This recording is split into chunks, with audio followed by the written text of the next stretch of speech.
In late August, the Chinese media revealed that a city in southwestern Yunnan province had been undergoing a citywide decontamination campaign for 18 days. From August 29th to September 15th, 2023, the city organized a campaign to kill vector organisms in the city's built-up area of 30.7 square kilometers. The report didn't mention any reason for the campaign, which aroused the curiosity of readers and prompted heated discussions. On August 31st, Mila City reported on vector extermination work. The city's office of the Patriotic Health Committee responded openly to this matter, stating that this work has been carried out for 3 consecutive years and won't affect people's life, work, and travel, so there is no need to panic. However, under the Chinese Communist Party or CCP regime, if the government denies a rumor, the odds are something has happened or is happening. Sure enough, a citizen of Meili revealed that the disinfecting was due to the dengue fever. The city is virtually smoggy every day, and many people went to the hospital due to dengue fever. It was not long before a video showing the disinfecting campaign in a city in Yunnan reached the outside world. The video shows that not only residential areas and other living areas need to be disinfected, but scenic spots are no exception. However, the disease looks like it existed in Yunnan in previous years. Upon checking the website of the Yunnan Health Commission, you can see an article on the prevention of dengue fever in August 2023. It's also possible to search the web for previous cases of dengue fever in Yunnan. However, the reason why this incident has attracted widespread public attention is that the situation this year is more serious than that of previous years. Combining various sources of information, this dengue fever outbreak in Yunnan seems very serious, and the number of infections has increased dramatically for this year, leading to the overcrowding in hospitals. Look, this is a lab for testing blood for dengue fever. Look at it. Every hospital must line up for lab tests, blood tests for dengue fever. Although the hospitals are overcrowded, as we can see, the authorities have not announced the number of confirmed cases and fatalities from this dengue fever outbreak in Yunnan. Dengue fever is a viral infection transmitted from mosquitoes to humans and is more common in tropical and subtropical climates. Most people infected with dengue fever don't have symptoms. For those who do, the most common symptoms are high fever, headache, body aches, nausea, and rash. It's so potent, this dengue fever. Ouch, it feels awful. So, if you don't have to, don't come to Xishuangbanna. It's the high season for dengue fever. I got it too. The city is so foggy at the moment due to disinfections. My head is so dizzy. It's terrible. Although most patients will get better within 1 to 2 weeks, some will develop severe cases that can be fatal. Regarding the number of people affected by this dengue fever, some netizens commented that the tiny mosquitoes have put down half of the population of Xishuangbanna. So, those who haven't made it to Xishuangbanna should stay away for the time being. Now, there is an outbreak of pink eye from dengue fever. You can see the extent and severity of the outbreak. While there are outbreaks of dengue fever in South China, strange diseases have appeared in North China. Have you ever heard of thunderstorm asthma? On the night of September 2nd, 2023, a heavy rainstorm hit Hohhot, Inner Mongolia, and caused many people to suffer from asthma, and hospitals were overwhelmed with patients. It's officially labeled thunderstorm asthma, but the public is hesitant about it. I woke up in the morning and saw a sudden and inexplicable item on the hot list. Beijing started to pick up thunderstorm asthma. A few days ago, it appeared in Inner Mongolia, then Shanxi. A lot of people suddenly started to wheeze and start having pollen allergies, and it's after heavy rains. It's a bit bizarre. I've been around for 43 years, and this is the first time I've heard of this thing called thunderstorm asthma. The authorities say it's caused by pollen allergies in the north. This thunderstorm asthma is inexplicable. Recently, there have been many Sanyan patients, people who are COVID positive for the 3rd time. The symptoms are awful too. Everyone be cautious in protecting yourselves against this. In Hohhot, Inner Mongolia, after a thunderstorm, a large number of people have breathing difficulties, followed by similar situations in Beijing.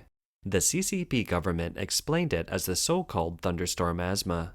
On September 7th, the website of the Beijing Municipal People's Government announced that since August, the Century Forum Hospital Metabolic Reaction Center outpatient clinic has received 6 thunderstorm asthma patients in succession. 4 were local patients from Beijing and 2 were out-of-town patients who came to Beijing for treatment.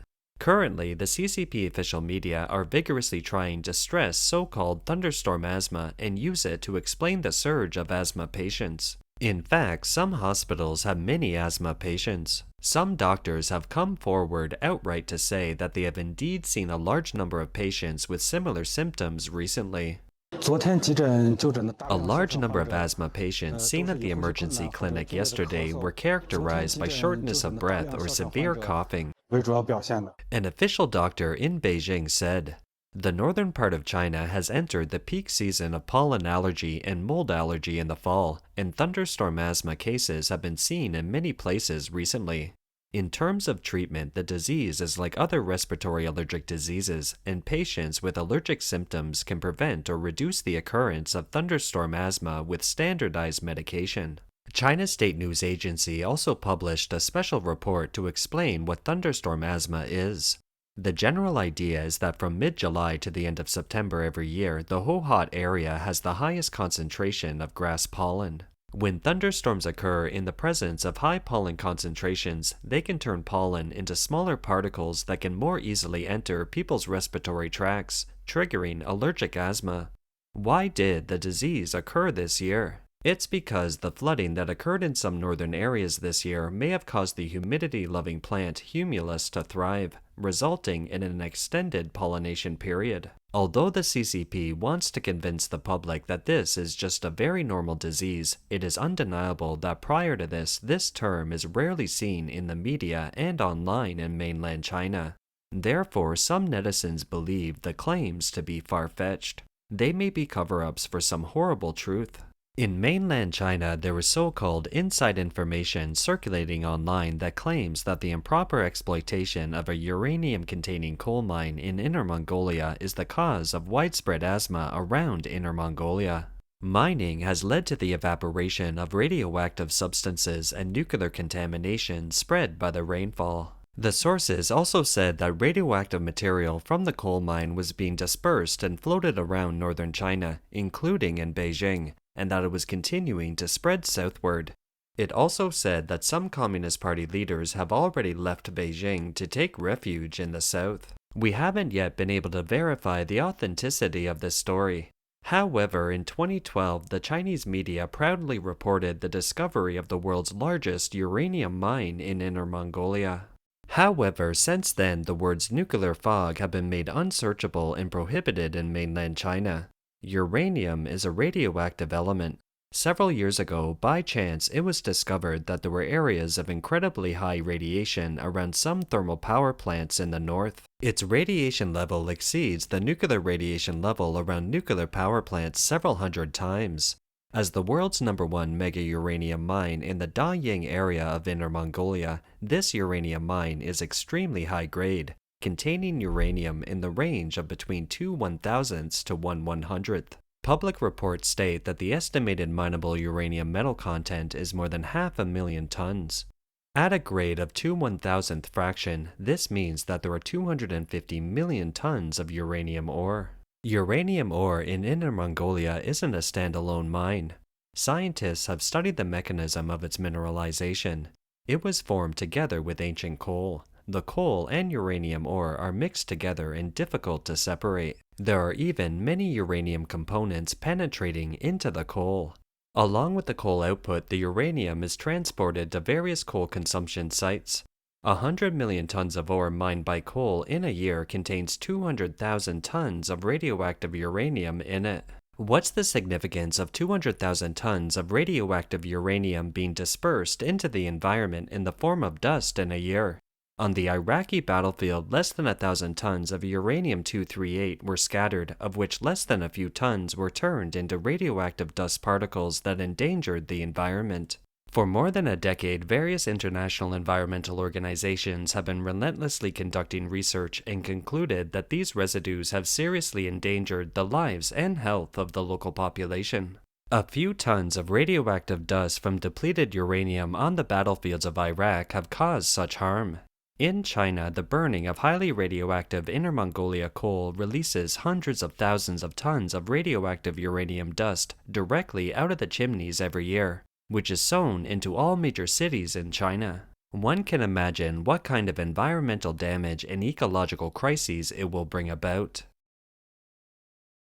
Recently, the epidemic broke out again in China, and many young adults perished. Some netizens wonder if it was triggered by yet another variant of the COVID-19 virus.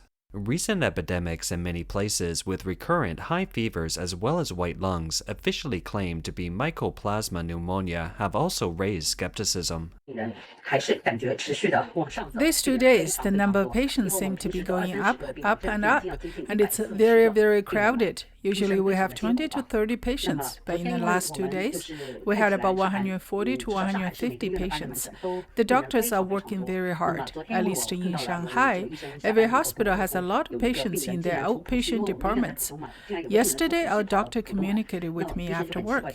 He told me that a patient even came to our hospital from Puxi, the west side of Shanghai. Our hospital is in Pudong, on the east side of Shanghai.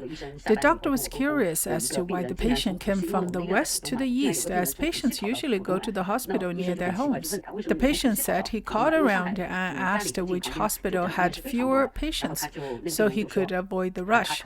It turned out that our hospital had fewer patients. This is ridiculous. It shows that our hospital isn't the only one with a large number of patients with fever. Every hospital has a surge of patients with fever.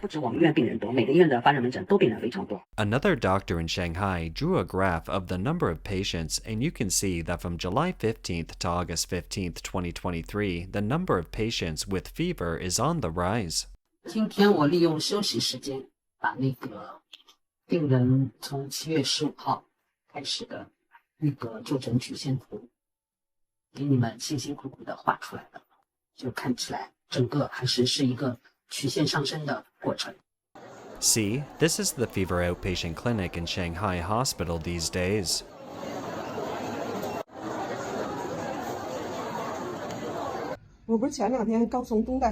I just came back from Beidaihe 2 days ago. Over the past 2 days, I've been sniffing and sneezing all the time. I thought I had a cold. I checked online. It said that 70% of people in Beijing got Sanyang, being COVID positive for the 3rd time. I've been positive twice, and I'm afraid this will be my 3rd time. Just now, that doctor dismissed me in a few words. I wanted to make sure if I was COVID positive so I could watch for it. Guess what the doctor said? He said that even if you were confirmed to be infected with the new coronavirus, the hospital wouldn't treat you. You should just go home and wait it out. There's no effective medicine or treatment for it. Drink plenty of fluids at home and wear a mask around family members. There's no need to quarantine. You see how simple they made it sound. In the face of the people's strange illnesses, the government's successive cover-ups have made the people lose their trust in the government. At present, on the issue of Japan's discharge of nuclear-treated water, the CCP authorities have been ignoring the scientific certification of the International Atomic Energy Agency, insisting that Japan's discharge of nuclear wastewater into the ocean is destroying the environment and infringing on people's right to health, etc. They claim that they resolutely objected to it and strongly condemned it. On September 5, 2023, Beijing announced a temporary suspension of imports of Japanese aquatic products in order to protect the health of its people. We repeatedly stated China's solemn position on the issue of Japan's discharge of nuclear-contaminated water into the sea. Japan's forcible discharge of its nuclear-contaminated water into the ocean is unprecedented since mankind began the peaceful utilization of nuclear energy, nor is there any universally recognized standards for disposal.